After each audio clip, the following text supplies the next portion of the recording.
unconstitutional that Congress was not briefed beforehand. Why, in your opinion, was that okay that they went ahead without informing you beforehand? And do you buy the argument that Trump is now using that it was a preemptive strike?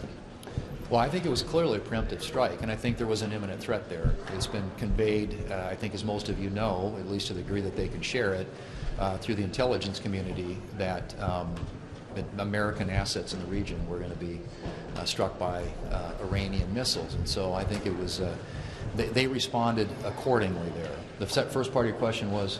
That Congress wasn't briefed beforehand. Right, yeah. Well, and saying this is unconstitutional. You know, I mean, the idea that the administration in any operation is going to tell 535 members of Congress who never leak about anything what exactly they're going to do. But they did inform us.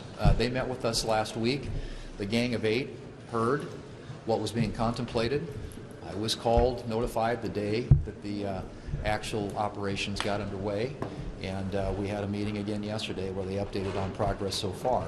And we're going to have another meeting this afternoon at 3:30 with the entire Senate, both Democrats and Republicans. Well, they're going to lay out and answer questions about the ongoing operation. So I think that there have been, I mean, I think the administration, frankly, has very much kept us in the loop, at least as far as I'm concerned. And I'm not just saying that's not just me. That's Democrats and Republicans, House and Senate.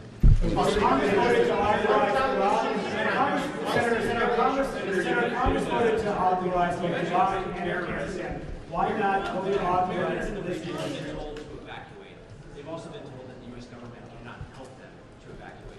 Did the State Department and the Trump administration kind of bungle the response in terms of telling Americans whether or not to evacuate, and now it's too late?